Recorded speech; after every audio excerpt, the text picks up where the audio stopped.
Assalamualaikum warahmatullahi wabarakatuh, semangat pagi dan salam sejahtera untuk kita semua.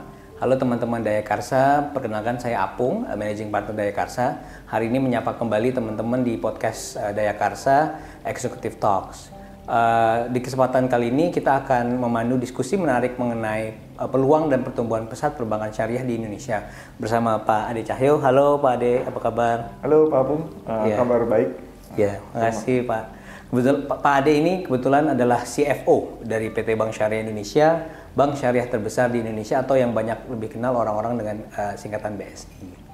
Dan sebelum kita mulai hari ini, saya ingin mengingatkan untuk teman-teman agar jangan lupa untuk subscribe YouTube channel kami dan juga mengaktifkan notifikasi icon lonceng untuk tetap dapat terhubung dengan konten-konten terkini dari Daya Karsa. Serta tentunya jangan lupa untuk memberikan like dan komen pada video-video kami ya. Baik, mungkin sebelum kita masuk ke sesi diskusi, saya juga perlu sampaikan bahwa dalam melaksanakan kegiatan ini, kita sudah melaksanakan protokol kesehatan dengan ketat, Pak Cahyo. Jadi, kita sudah melakukan langkah-langkah antisipatif untuk mendukung terlaksananya aktivitas diskusi walaupun tanpa menggunakan masker. Baik, untuk memulai diskusi mungkin ada pepatah lama ngomong tak kenal maka tak sayang ya Pak Cahyo. Saya izin mungkin sebelum memulai saya juga ingin menceritakan sedikit tentang profil kerennya Pak Cahyo. Jadi pembicara kita hari ini Pak Cahyo memang memiliki pengalaman yang sangat melimpah di industri perbankan. Beliau memulai karirnya di Bank Mandiri, sempat juga bekerja di Mandiri Tunas Finance ya Pak ya. Betul. Sebagai CFO waktu itu direktur juga dan akhirnya berlabuh di Bank Syariah Mandiri di tahun 2016. Betul. Dan sekarang menjadi CFO Bank Syariah Indonesia. Dan selain aktif bekerja juga Pak Cahyo memiliki gelar pendidikan yang lumayan bagus ya, mentereng gitu ya, dari MBA dari RSM Erasmus University, satu alma mater.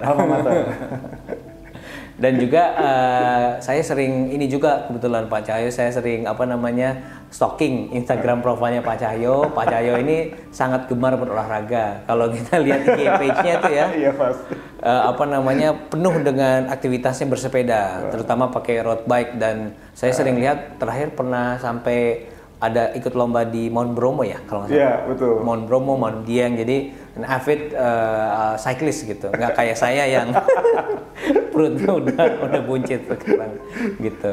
Nah, oke, mungkin kita langsung mulai aja ya Pak Cahyo. Sebelumnya saya ucapkan terima kasih banyak sudah mau datang ke kantor kami Daya Karsa. Alhamdulillah cuaca hari ini sangat cerah dan kita bisa melihat clear view hari ini. Dan juga kami mengerti Bapak memegang amanah yang sangat besar. Maksudnya Bank Syariah Indonesia, perbankan syariah terbesar di Indonesia. Dari 3 bank, ini bukan bank sembarangan gitu. Dan bahkan kita tahu mungkin ini adalah satu-satunya bank di mana Pak Presiden, Pak Jokowi itu menghadiri pembukaannya. Alhamdulillah. Alhamdulillah. Dan tapi kalau saya boleh jujur gitu ya Pak, ini kan baru-baru tahun belakangan ini mungkin kita memperhatikan Bank Syariah seperti ini. Sebelumnya mungkin Bank Syariah saya tahu sejarahnya sedikit dianaktirikan. Dan dan ini juga mungkin nanti langsung nyambung ke pertanyaan pertama saya sih. Bapak dulu kan di Mandiri, salah satu bank terbesar di Indonesia, konvensional gitu. Kok mau ke Bank Syariah gitu? Waktu dulu. Apakah memang ada penugasan atau ada passion atau Bapak sudah melihat visi yang sekarangnya akan kejadian gitu? Mungkin mulai dari pertanyaan simpel itu dulu kali Pak Cahyo. Terima kasih Pak Apung. Ya. Assalamualaikum warahmatullahi wabarakatuh. Waalaikumsalam. Tentu yang pertama terima kasih Pak Apung, sahabat saya, satu alumni di S1 dan S2 lah ya, di UI dan Erasmus. Terima kasih juga Daya Karsa ngundang saya, tentu dalam hal ini saya mewakili Bank Syariah Indonesia juga ngucapin terima kasih. Jadi tadi pertanyaannya kok bisa ke Bank Syariah ya? Iya. Apakah ini kemauan pribadi atau penugasan? Jujur aja penugasan. Awalnya terpaksa, lama-lama jatuh cinta. Kira-kira begitulah perjalanannya. Jadi saya masih ingat 2016 lalu saya masih ditugaskan di Mandiri Tunas Finance, salah satu anak perusahaan Bank Mandiri, sebagai CFO juga. Terus tiba-tiba dipanggil manajemen Bank Mandiri pada waktu itu. Tiba-tiba, yuk bulan depan ke Bank Syariah Mandiri. Oh gitu, langsung bulan depan ya? Langsung bulan depan gitu. Nggak ditanya mau atau enggak gitu. Loh, sempet kaget gitu, karena nggak nyangka aja gitu. Memang dulu pertanyaan gini, Pak nggak salah gitu. Kayaknya banyak yang profilnya lebih cocok deh buat Bank Syariah dibandingkan saya. Jawabannya nggak panjang, udah keputusan manajemen, jalankan aja gitu. Terus terang itu awal mulanya sih gitu ya. Awal mulanya sama sekali nggak paham mengenai Bank Syariah. Iya. Bahkan yang kita tahu waktu itu Bank Syariah kondisinya nggak begitu bagus gitu ya. Benar. Waktu itu saya masih ingat BSM, Bank Syariah Mandiri sudah menjalankan proses recovery 2 tahun waktu itu. Jadi kebayang wah ini bakal susah nih kehidupan gitu loh. Kehidupan. Tapi ya karena penugasan ya kita jalankan gitu ya. Tapi along the way 6 tahun 7 tahun rasanya justru nggak mau balik lagi. Ini pertanyaannya agak bahaya nih. Itu statement yang tidak boleh disebutkan. Tidak boleh disebutkan, tapi terus terang semakin lama bekerja di Bank Syariah, kita makin menemukan sih sebenarnya memang Bank Syariah ini punya potensi yang sangat baik untuk menjadi pilihan alternatif solusi keuangan yang mungkin lebih baik dibandingkan dengan konvensional gitu ya. Oke, menarik. Nah, tadi kan sempat ngomong memang awalnya diminta terus akhirnya jatuh cinta gitu ya.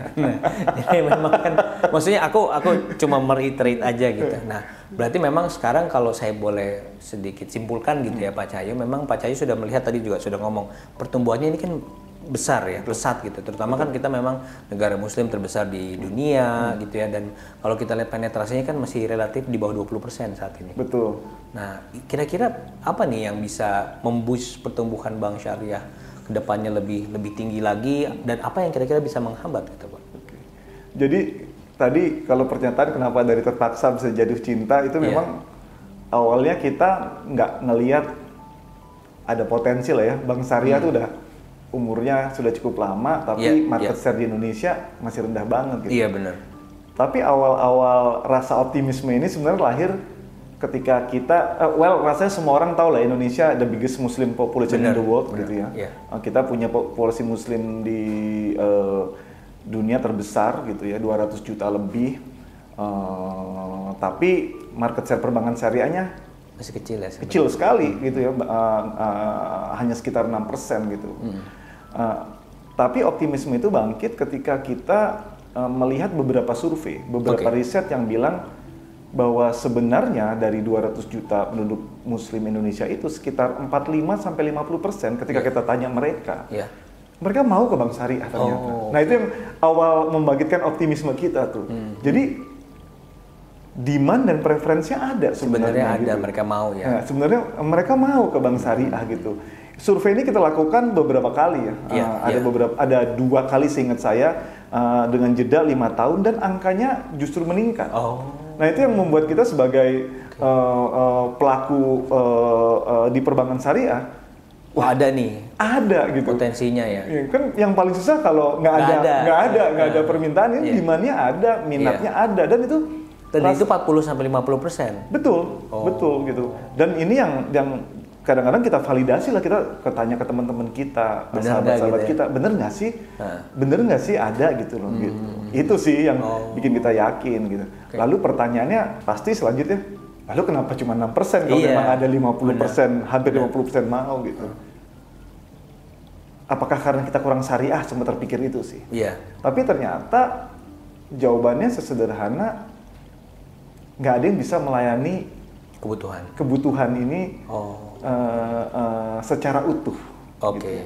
Artinya yes, kita perbankan syariah yang insya Allah sesuai dengan preference dan belief masyarakat, sebagian besar masyarakat Indonesia. Tapi ketika kita ngomong layanan, pricing, kita nggak at par dengan best player in the market. Gitu. Kalau kita compare dengan BCA, Mandiri, BRI, BNI, pasti semua setuju juga. Memang benar. Jauh kelasnya waktu itu gitu. Itu yang menjadi hook-nya di situ sih sebenarnya. I see. Jadi memang bukan masalah preferensi eksternal orang-orang, tapi justru mohon maaf nih, internal capability-nya Bank Syariah. Betul. Betul. Dan itu juga membangkit kepercayaan diri secara personal juga ya. Yang awalnya agak nggak pede nih Pak Apung. Aduh, kayaknya profil Saya misalkan kayaknya nggak syariah banget gitu. Iya, iya. Tapi ternyata setelah kita dalamin gitu ya, permasalahan bukan di situ. Bukan masalah bank syariahnya kurang syariah gitu. Bank syariah nggak bagus melayani kebutuhan perbankannya gitu ya.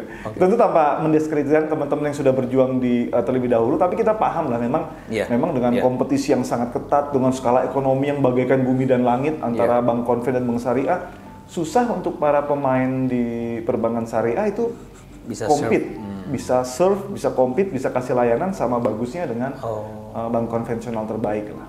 Dan mungkin ini yang mendasari kenapa akhirnya ada merger itu ya Pak? Betul sekali, betul banget. Jadi setelah menjalani, terutama di Bank Syariah Mandiri dan ya alhamdulillah progresnya waktu itu juga bagus.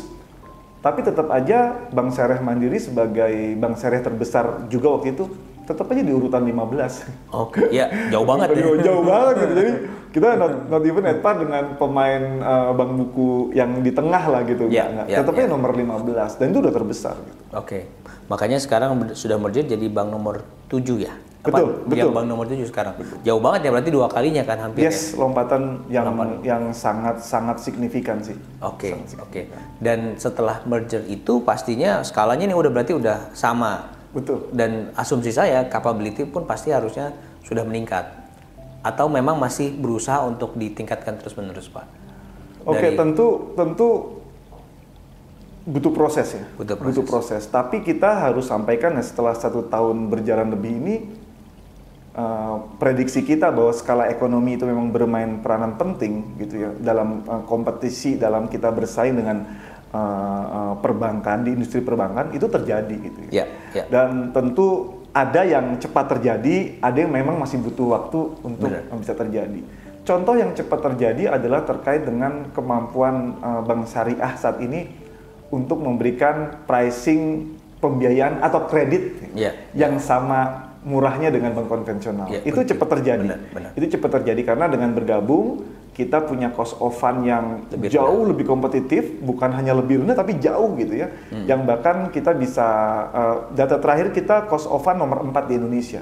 Which is surprisingly itu buat kita sangat penting karena dengan cost of fund yang murah kita bisa menyalurkan pembiayaan atau kredit di konvensional dengan harga yang sama. Dengan konvensional. Itu terjadi gitu ya. Itu terjadi, makanya kalau kita lihat perkembangan pertumbuhan kredit atau pembiayaan dari BSI bahkan di tahun pertama merger sudah bagus. Karena suddenly kita bisa ngasih pricing yang bagus ke segmen yang kita pilih. Tapi tentu beberapa hal lain butuh waktu. Contoh seperti bagaimana kita manage overhead cost. Tentu nggak bisa overnight ya. Karena bergabung ini pasti tiba-tiba pegawainya banyak, tapi cabangnya juga banyak. Tentu melahirkan struktur biaya yang kembali nggak at par dengan bank konvennya. Tapi ini butuh waktu. Gitu. Jadi itu yang kita petakan. Ada yang low hanging fruit yang segera kita petik, tapi yang agak-agak butuh waktu mid to long period kita juga kerjakan juga sih. Gitu. Berarti memang kalau dari sisi interest rate-nya sudah bagus, tapi mungkin ini lebih ke operating cost-nya yang dari internal operating cost-nya yang perlu diperbaiki ya Pak. Betul. Karena tiba-tiba langsung besar kan pasti ada, contohnya kayak saya simpel aja nih, saya kan dekat rumah saya ada, dulu tuh saya ingat ada BNI Syariah, ada BSI gitu. Itu seberang-seberangan gitu kan sebenarnya. Padahal sebenarnya itu kan bisa dijadiin satu ya.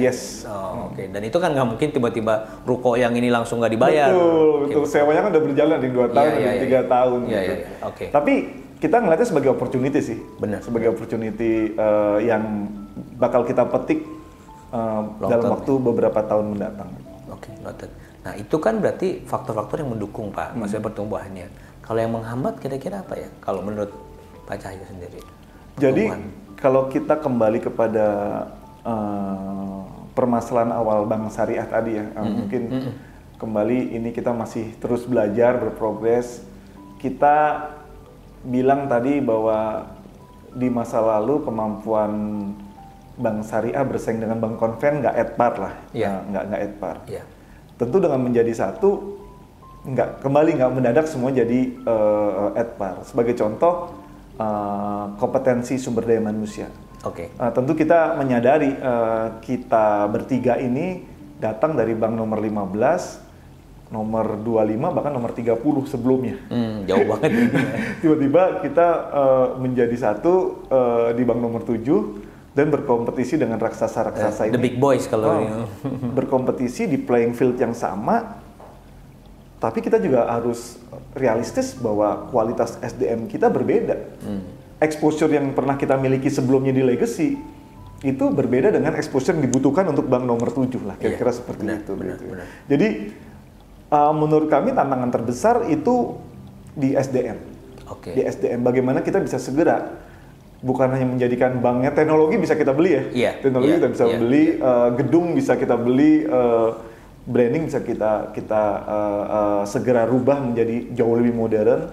Tapi sumber daya manusia butuh butuh pendekatan yang lebih advance lah ya. Butuh lebih advance, makanya kita melihat itu sebagai tantangan yang cukup besar buat Bank Syariah Indonesia gitu. Di sisi lain tentu kita menyadari bahwa kondisi eksternal ya. Kalau tadi kan eksternal persaingan yang memang luar biasa gitu di perbankan, bukan hanya antar perbankan tapi lahirnya juga berbagai macam pemain, bank digital, fintech dan seterusnya. Jadi ini menarik nih. Di internal kita masih punya permasalahan yang memang harus kita selesaikan, tantangan yang harus kita selesaikan. Di luar kompetisi udah berada dalam level yang totally different. Even if we compare this industry 5 years ago, totally different competition. Nah ini aku yang juga mau sedikit mungkin explore lebih detail dikit ya Pak, terkait dengan tadi Bapak ngomong SDM itu kan internal yang bisa kita perbaiki lah, maksudnya mungkin butuh waktu tapi itu kan memang within our hand. Tapi kalau yang di luar nih kayak fintech, digital bank, contohnya kan kita tahu sekarang ada Aladin gitu ya, kemudian ada yang fintechnya itu Alami, Syariah, segala macam. Nah itu bagaimana itu Pak? Karena kan mereka juga relatively menyerang atau menargetkan segmen yang sama ya dengan Bapak. Itu kira-kira gimana? Apalagi mereka memiliki keunggulan mungkin teknologi gitu ya, seamless segala macam gitu. Nah, bagaimana menurut Bapak menghadapi tantangan ini Pak kurang lebih? Jadi tentu kita ketika menghadapi tantangan terutama terkait dengan perkembangan bank digital atau fintech digital yang fokus ke syariah segmen, kita ngelihatnya sih sebagai terus terang ya, sebagai opportunity yang bagus. Justru opportunity. Mungkin kondisinya begini Pak Apung, nomor satu syariah ini segmen yang masih kecil, 6%. Jadi dan kita tahu potensi kalau ngomong ke angka 40%, itu potensi besar banget. Jadi nggak mungkin kita ngerjain ini sendiri, nggak mungkin BSI melakukan ini sendiri gitu ya. Jadi karena peminatnya ada 40%, sedangkan yang saat ini baru dilayani 6%, kita merasa kehadiran kawan-kawan kita ini justru sangat baik untuk memperkenalkan syariah, meyakinkan 40% sampai 50% target segmen bahwa syariah bisa juga modern loh. Syariah bisa juga mudah, syariah bisa juga nyaman gitu. Jadi itu positioning pertama, point of view kita melihat sahabat-sahabat kita di Aladin maupun di Alami dengan kawan-kawan kita juga kan itu di sana gitu. Itu yang pertama gitu. Yang kedua, kita ngelihat pasti masing-masing punya competitive advantage lah ya. Benar. Sebagai contoh, kita ngeliat teman-teman Aladin, Alami atau Bank Jago Syariah misalkan ya, itu mereka memang punya terutama teknologi yang sangat advance. Bagaimana mereka bisa men-serve customer dengan cara yang jauh lebih murah pasti dan juga efektif gitu. Itu jadi kekuatan mereka. Jadi mereka punya bisnis model yang menarik juga gitu. Di sisi lain Bank Syariah Indonesia beruntung ya. Kita sudah punya 17 juta customer base di perut kita gitu ya. Dan ini it's not a small numbers gitu. Even if we compete with some of the top player in the industry, 17 juta is not a small numbers gitu. Pasti. Dan tentu yang harus kita lakukan selain memastikan angka 17 juta ini terus tumbuh, which is currently pertumbuhannya tuh sekitar 2-3 juta per tahun gitu. Bagaimana kita bisa men-serve mereka sama baiknya dengan kawan-kawan kita di bank digital ini. Bank digital dan konvensional gitu. Jadi saya rasa kuncinya adalah bagaimana bank yang terlebih dahulu ya. Saya rasa bukan hanya bank syariah, bank-bank yang terlebih dahulu sudah memiliki customer base yang besar ini, kita bisa segera berubah sih. Bisa segera berubah, men-serve mereka sama baiknya dengan kawan-kawan kita yang di bank digital gitu. Tentu untuk bank digital pasti challenge-nya kalau saya diskusi dengan teman-teman pasti mendevelop customer base. Karena kita tahu ini nggak mudah gitu ya, mendevelop customer base itu saya rasa pekerjaan yang paling susah dari every company in the world ya, membangun customer base itu. Dan kita ngelihatnya mereka juga punya challenge, kita juga punya challenge, tapi kembali ya kuenya gede kok. Iya benar. Kuenya besar gitu. Justru butuh teman buat ngembangin pasar ini bersama-sama ya. Betul. Dan aku juga pikir maksudnya ada beberapa kira-kira mungkin langkah-langkah strategisnya apa tuh Pak untuk, karena tadi kan ada pertumbuhannya jelas ya, memang potensinya gede, kemudian tantangannya tadi juga sudah disebutkan. Ini kan pasti ada langkah-langkah strategis yang harus atau ingin atau mungkin sudah dilakukan oleh BSI.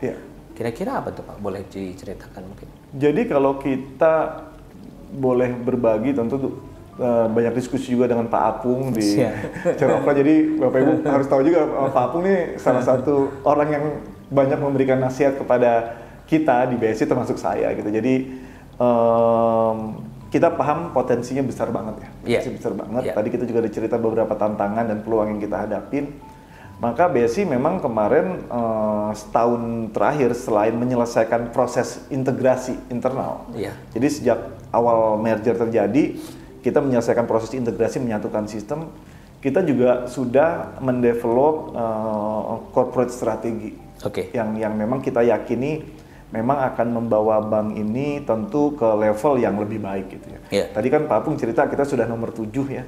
Tapi tentu mimpi kita pengen lebih dari itu gitu ya. Lebih dari itu gitu. Termasuk di level global juga. Jadi strategi kita memang terbagi dalam 2 besaran sih. Bagaimana bank ini secara organik bisa terus tumbuh dan bagaimana kita juga menangkap peluang pertumbuhan dan organik, di mana kita menyadari bila kita ngomongin bank, bila ngomong keuangan syariah tentu bukan bank aja.